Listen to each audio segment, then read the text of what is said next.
Assalamualaikum warahmatullahi wabarakatuh. Perkenalkan, saya Andi Baso Sofyan, AP SPD MSc. Saat ini bertugas sebagai dosen di program studi D3 Teknologi Geomatika Politeknik Pertanian Negeri Samarinda.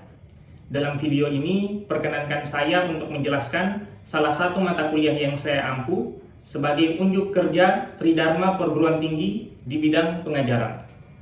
Adapun salah satu mata kuliah yang saya ampu adalah mata kuliah penginderaan jauh dengan bobot 3 SKS. Mata kuliah ini memberikan pembelajaran intensif kepada mahasiswa untuk menguasai keterampilan praktis dalam mengolah dan menganalisis data citra satelit. Kegiatan mencakup berbagai tahapan mulai dari akuisisi data, processing, komposit warna, klasifikasi, analisis vegetasi, hingga penyusunan produk peta tematik berbasis citra digital menggunakan perangkat lunak open source seperti ArchMap dan Envy, disertai dengan proyek analisis studi kasus dan pelaporan ilmiah.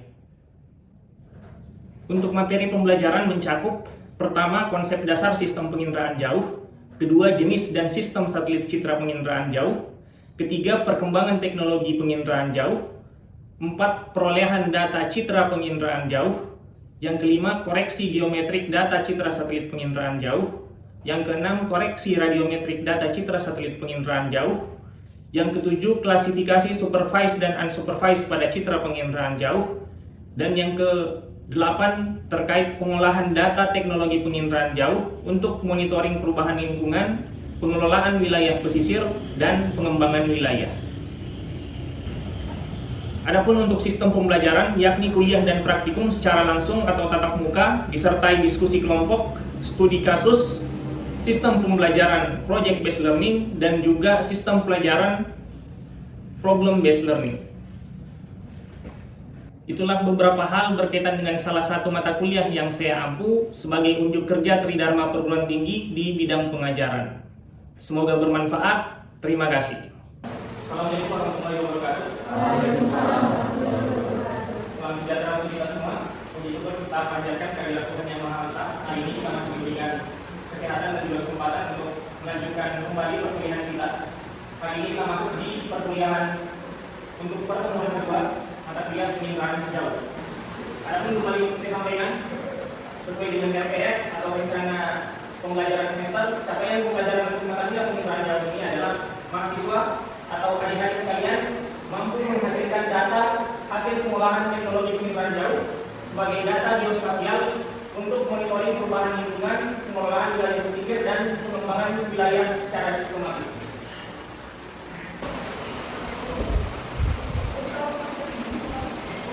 Jadi ini dua capaian kompetensi yang teman-teman atau adik-adik harus bisa penuhi untuk di pertemuan hari ini. Yang pertama, mahasiswa atau teman-teman adik-adik sekalian diharapkan mampu menjelaskan jenis sistem satelit penginderaan jauh. Kemudian yang kedua, adik-adik sekalian sebagai mahasiswa diharapkan mampu menjelaskan contoh satelit dari penginderaan jauh. Nah, pokok bahasan kali ini adalah terkait jenis sistem satelit penginderaan jauh dan contoh satelit penginderaan jauh.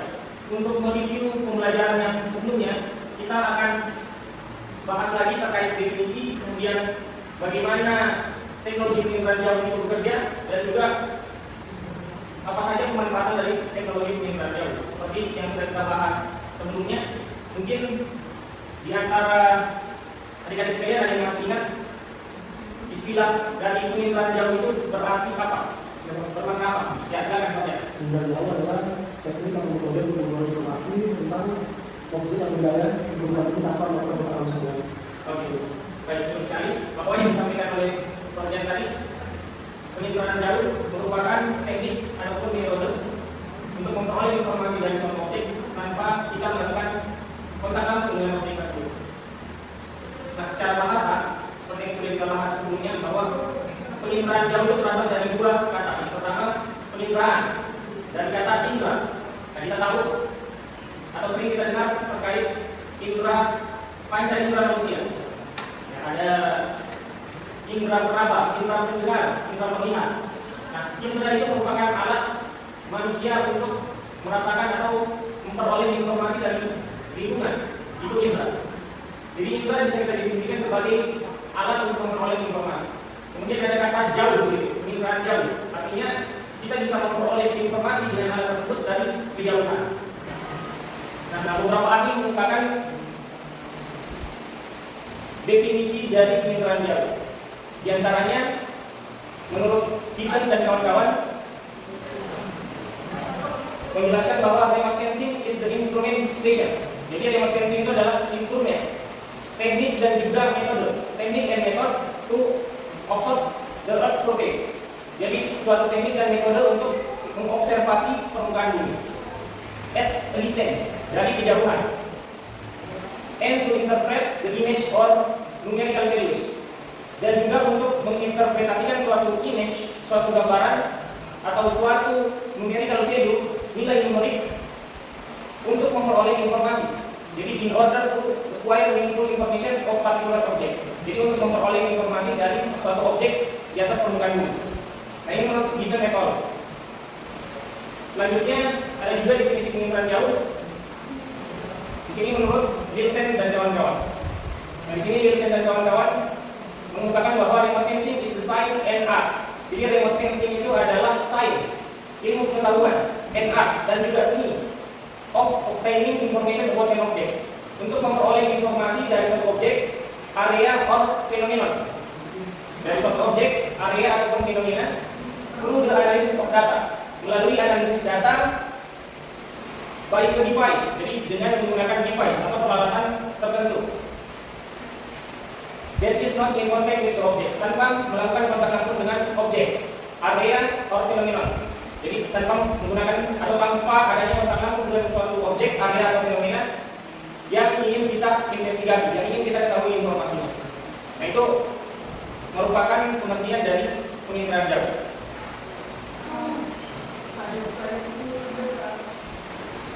Selanjutnya kita perlu mereview kembali kira-kira bagaimana data penginderaan jauh ini diperoleh.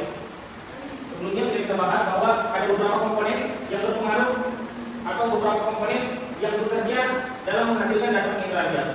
Nah, kalau kita lihat di sini, yang pertama ada apa yang lain? Ya, ada matahari. Dia sebagai apa? Oke, sebagai sumber tenaga. Nah, komponen yang pertama adalah matahari sebagai sumber tenaga, di mana matahari ini memiliki yang namanya gelombang elektromagnetik. Seperti yang sudah kita diskusikan sama-sama kemarin, bahwa gelombang elektromagnetik yang ada pada matahari itu dimanfaatkan sebagai sumber energi, di mana gelombang elektromagnetik dari cahaya matahari itu bisa diklasifikasikan berdasarkan panjang gelombang dan frekuensinya. Yang pertama ada sinar gamma, di mana panjangnya itu atau panjang gelombangnya 0,001 nanometer sampai 0,01 nanometer. Nah, kemudian ada X-ray, kemudian ada ultraviolet yang panjangnya 10 nanometer sampai di 400 nanometer. Kemudian ada yang sering kita kenal dengan visible light atau cahaya tampak, di mana panjang gelombangnya ini adalah 400 nanometer sampai dengan 300 nanometer. Kemudian ada infrared atau inframerah. Kemudian ada gelombang radio wave. Ada radar, TV, kemudian ada FM, ada AM. Nah, ini merupakan gelombang elektromagnetik yang dijadikan sebagai sumber tenaga dalam penginderaan jauh. Kalau kita lihat prosesnya seperti ini, mulai dari gelombang elektromagnetik dari matahari sebagai sumber energi, kemudian ada yang terserap oleh atmosfer, ada yang sampai ke permukaan bumi pada tahap C ini. Kemudian pada bagian C ini itu disebut sebagai objek yang kemudian ada yang terserap, ada yang kembali dipantulkan oleh objek tersebut yang kemudian diterima oleh satelit. Dari satelit ini kemudian mengirimkan ke pengguna untuk diinterpretasi. Pantulan tadi itu jenisnya apa? Apakah vegetasi ataukah badan air, bangunan? Masing-masing dari objek itu akan memantulkan spektral yang berbeda-beda yang akan dikatakan oleh sensor, sehingga nanti akan menghasilkan interpretasi yang berbeda-beda juga oleh pengamat. Itu tadi berkaitan dengan bagaimana data penginderaan jauh yang selama ini kita lihat itu diperoleh.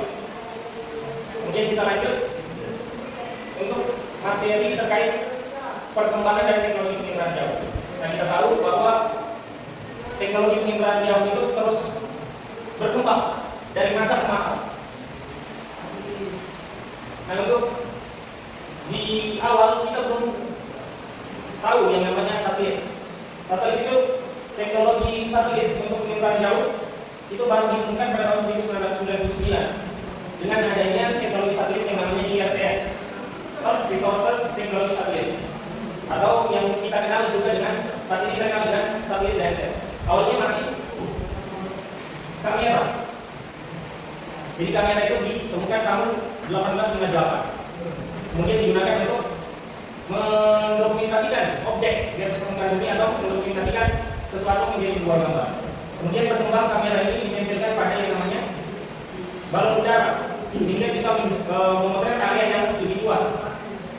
Itu pada tahun 1862, kemudian pada tahun 1909 sampai 1918 itu kamera mulai ditempelkan pada berbagai wahana seperti pesawat udara agar kamera tersebut bisa menangkap area atau mencakup area yang lebih luas. Kemudian mulai berkembang pada tahun 1909 dan juga tahun 1946 sampai tahun 1946 itu ada kamera di mana memanfaatkan yang namanya alat yang dapat memancarkan inframerah untuk keperluan akuisisi gambar. Nah, selanjutnya di tahun 1972 tidak hanya inframerah saja, sudah menggunakan thermal dan juga radar. Kemudian terus berkembang hingga tahun 1999 itu ada yang namanya teknologi satelit. Untuk memperoleh informasi atau gambar dari permukaan bumi itu sudah menggunakan yang namanya teknologi satelit. Namanya yang pertama itu kita kenal dengan IRTS, Earth Resources Technology Satellite. Nah, di mana ini yang kemudian berkembang menjadi Citra Landsat seperti yang kita kenal. Nah, di tahun 2008, tahun 99 itu IRTS merupakan satelit penginderaan jauh yang resolusi spasialnya masih cukup kecil atau belum begitu detail. Di tahun 2008 itu sudah ada satelit GeoEye, di mana resolusinya sudah jauh lebih bagus, menghasilkan gambar dengan resolusi 45 cm. Ini sekilas perkembangan berkaitan dengan teknologi penginderaan jauh.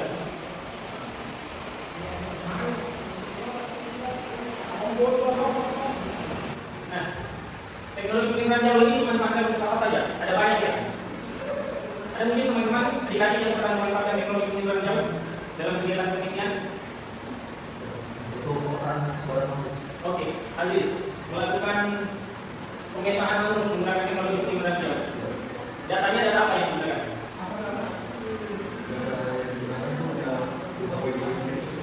Oke, dihasilkan dari apa datanya?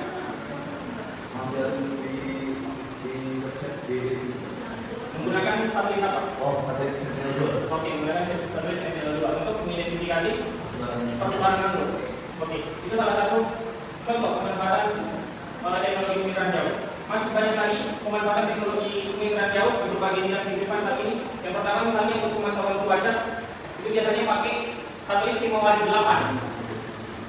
Nah, ini bisa digunakan untuk mendeteksi suhu yang ada pada awan, sehingga kita bisa memprediksi kira-kira kalau suhu pada awan itu sangat rendah, itu berpotensi yang namanya terjadi bencana alam yang siklon tropis. Ini dengan satelit Himawari 8 seperti ini, itu kita bisa melihat di mana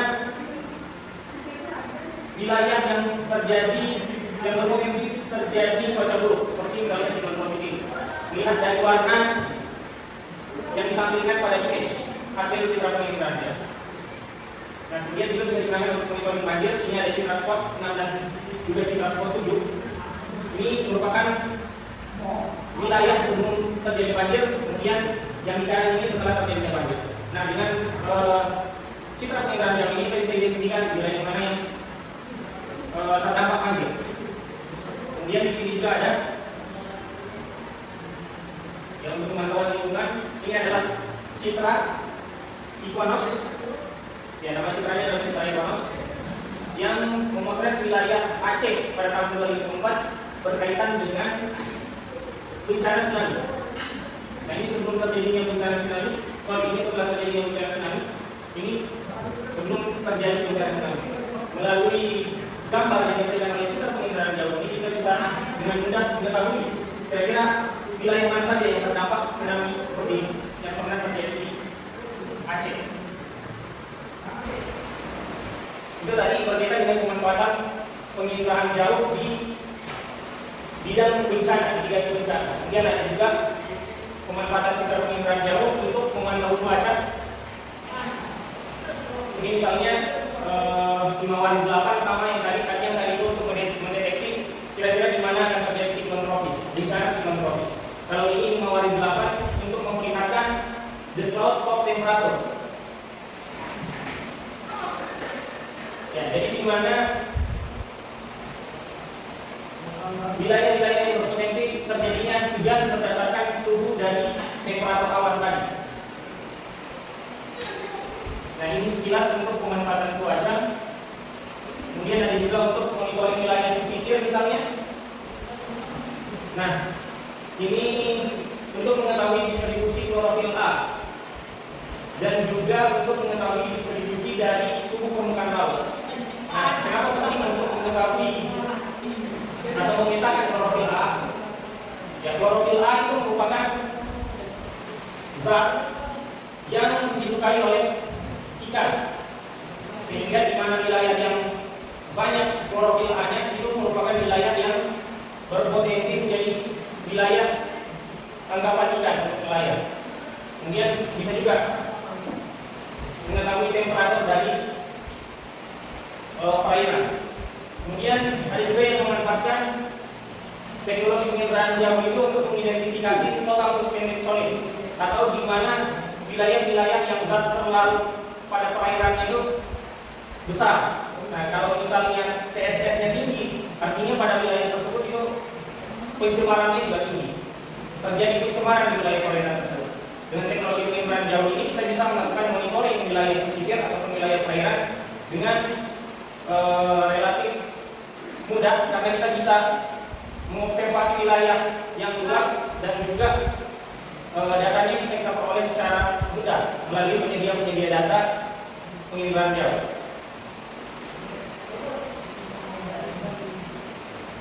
Ya, seringkali juga untuk monitoring lingkungan, misalnya kita manfaatkan teknologi penginderaan jauh untuk identifikasi tutupan lahan, land stain, atau suhu permukaan dan surface temperature, ataupun misalnya kerapatan vegetasi dengan algoritma tertentu, misalnya algoritma MBTI, itu bisa kita mengidentifikasi di mana wilayah-wilayah yang kerapatan vegetasinya tinggi, di mana wilayah yang kerapatan vegetasinya rendah, ataupun misalnya di mana wilayah yang kerapatan bangunannya tinggi, di mana yang kerapatan bangunannya rendah. Ini merupakan contoh dari pemanfaatan penginderaan jauh di berbagai macam bidang, mulai dari kajian bencana, kemudian kajian cuaca dan iklim, monitoring wilayah pesisir, dan juga monitoring lingkungan.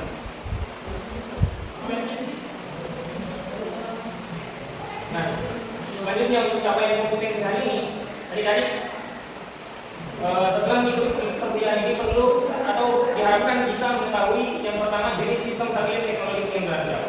Jadi sistem satelit penginderaan jauh itu diklasifikasikan berdasarkan 3 hal.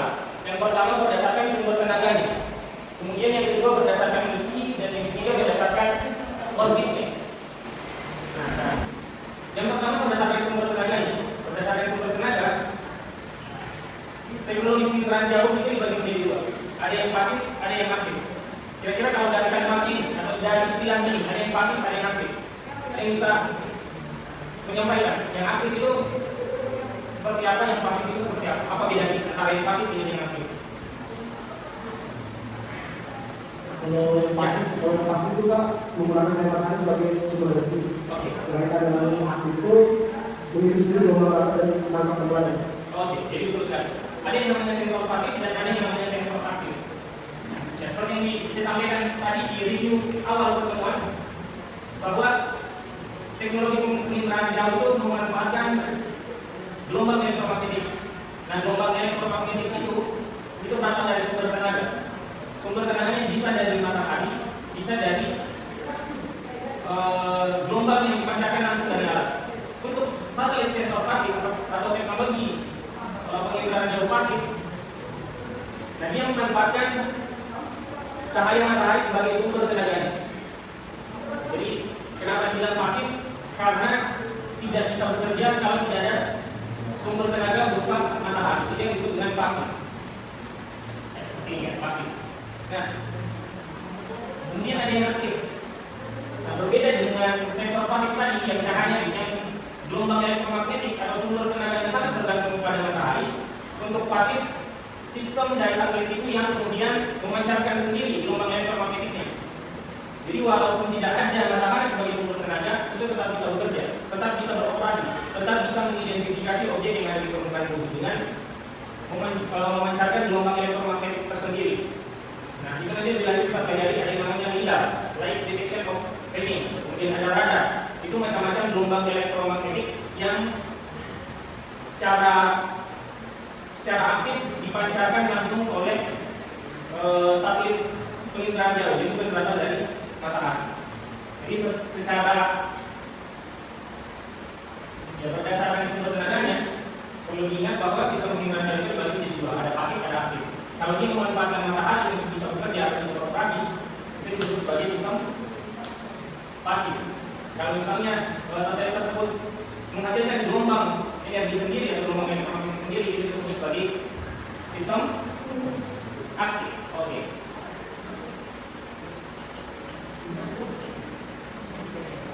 Nah, selanjutnya berdasarkan misinya, teknologi penginderaan jauh itu dibagi menjadi dua juga. Ada satelit cuaca, ada satelit sumber daya. Satelit cuaca biasanya yang sering dipakai itu ada GOES atau ada GMS, ada NOAA ataupun ada Himawari tadi untuk memantau cuaca. Kemudian ada satelit sumber daya, ada Landsat, Spot, ALOS, UMALOS, OVU dan Logico. Nah, tadi berdasarkan sumber tenaga, kemudian berdasarkan misinya, selanjutnya ada berdasarkan orbitnya. Nah, berdasarkan orbit dari satelit penginderaan jauh, itu ada yang disebut dengan geosinkronous orbit, ada yang disebut dengan sun-synchronous orbit atau sun-synchronous satelit. Nah, yang seperti apa yang disebut dengan geosinkronous satelit? Untuk geosinkronous satelit itu merupakan satelit sinkron bumi yang mengorbit pada daerah yang sama di ekuator bumi. Jadi posisi satelitnya seperti ini, mengorbit sejajar dengan khatulistiwa atau ekuator. Nah, depannya seperti ini. Intinya adalah orbit dari satelit yang diklasifikasikan sebagai geosinkronous satelit atau geosinkronous orbit itu posisi orbitnya sejajar dengan khatulistiwa. Nah, yang menggunakan atau yang termasuk dalam geosinkronous satelit ini ada namanya, ya misalnya satelit cuaca tadi, GOES. Ini ya, Geostationary Operational Environmental Satellite untuk cuaca, dan juga GMS, Geostationary Meteorological Satellite atau Himawari. Ini untuk geosinkronous satelit. Ada juga yang sun-synchronous satelit. Untuk sun-synchronous satelit, posisi orbit dari satelit tersebut itu sejajar dengan kutub atau sejajar dengan sumbu bumi. Seperti ini. Biasa juga disebut dengan satelit berorbit polar. Kalau adik-adik sering dengar kata polar itu berkaitan dengan kutub. Nah, jadi berdasarkan jenis satelitnya atau berdasarkan posisi orbitnya dibagi menjadi dua. Ada sun-synchronous orbit, ada geosinkronous orbit atau geosinkronous satelit. Kalau yang geosinkronous satelit, posisi dari orbit satelit tersebut itu sejajar dengan ekuator atau sejajar dengan khatulistiwa. Kalau yang sun-synchronous orbit itu sejajar dengan kutub. Seperti itu. Baik, sampai sini ada pertanyaan? Jelas? Oke. Beberapa contoh satelit penginderaan jauh yang mungkin teman-teman atau adik-adik sekalian sering dengar, ada yang namanya juga Landsat, yang awalnya merupakan satelit observasi permukaan bumi pertama, dikenal dengan IRTS pada tahun 1972, diluncurkan oleh lembaga antariksa Amerika Serikat. Ini sistem satelit Landsat. Sekarang sistem Landsat itu sudah sampai di Landsat 9, di mana peluncuran perdananya itu pada bulan September tahun 2021. Untuk Landsat 9 kurang lebih sama dengan Landsat 8, di mana dia memiliki 11 saluran. dengan wavelength atau panjang gelombang yang berbeda-beda dan juga resolusi spasial yang berbeda-beda. Misalnya dari band 1 itu coastal aerosol resolusinya 30 meter.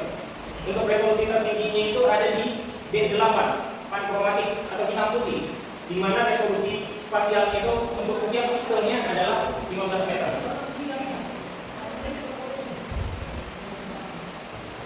Nah, bagaimana satelit Landsat bisa bekerja? Mungkin teman-teman nanti bisa simak di video ini. Itu untuk Landsat. Kemudian ada Iconos, sistem satelit Iconos. Ini merupakan sistem satelit dengan resolusi spasial yang sangat tinggi, di mana resolusinya 80 cm atau 0,8 meter. Ya, kalau tadi Landsat itu resolusi spasialnya 15 meter untuk pankromatik dan 30 meter untuk 10 band yang lain, untuk 8 band yang lain, karena untuk thermalnya itu 100 meter. Ini ya, untuk thermalnya 100 meter, pankromatiknya yang 15, sisanya 30 meter. Nah, resolusinya untuk Iconos sangat jauh lebih detail. Dia 0,8 meter untuk setiap pikselnya. Jadi ketika kita melakukan observasi bagian-bagian dari permukaan bumi, ketika kita membutuhkan gambaran permukaan bumi dari satelit yang detail, Iconos bisa menjadi pilihan dengan resolusi 80 cm atau 0,8 meter per pikselnya. Kemudian ada sistem satelit dari Prancis kerjasama dengan Swedia dan Belgia, itu disebut dengan sistem satelit SPOT, di mana resolusi spasialnya itu 1,5 meter. Kemudian ada WACU, di mana resolusi spasialnya sekitar 0,31 meter. Ya, selanjutnya ada Pleiades 1A dan Pleiades 1B. Ini juga merupakan satelit penginderaan jauh yang diluncurkan oleh Prancis. Resolusi spasialnya mencapai 50 cm. Kemudian ada satelit Terasat dan juga Target X. Nah, ini beberapa contoh satelit penginderaan jauh.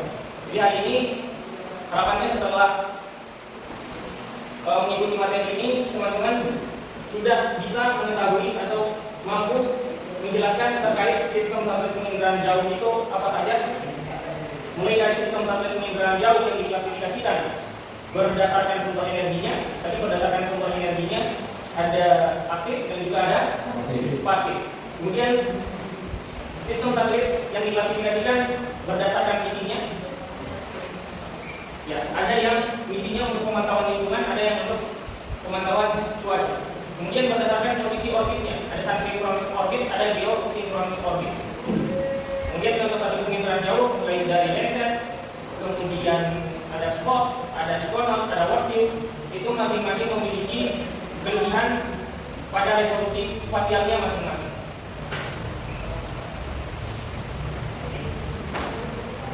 Ya, ada pertanyaan sampai di sini? Tidak ada ya, cukup jelas. Oke, untuk kegiatan belajar mandiri silakan nanti dipelajari berkaitan dengan sejarah perkembangan teknologi penginderaan jauh. Jadi bagaimana teknologi penginderaan jauh itu berkembang, dan juga coba uraikan bagaimana perkembangan berbagai jenis dari contoh sistem satelit tadi yang telah saya paparkan. Misalnya untuk Landsat, bagaimana perkembangannya mulai dari IRTS 1 sehingga berkembang menjadi Landsat 9 hingga tahun ini. Jadi dari IRTS ke Landsat 9 itu seperti apa perkembangannya. Ini untuk kegiatan belajar mandiri, silakan nanti dicari referensi sebanyak-banyaknya untuk didiskusikan dan dipaparkan di pertemuan selanjutnya. Ya, itu untuk pertemuan hari ini. Sekali lagi ada pertanyaan sebelum kita tutup? Tidak ada, oke. Kalau tidak ada pertanyaan, cukup itu saja materi hari ini. Terima kasih atas perhatiannya. Saya akhiri, selamat siang. Assalamualaikum warahmatullahi wabarakatuh.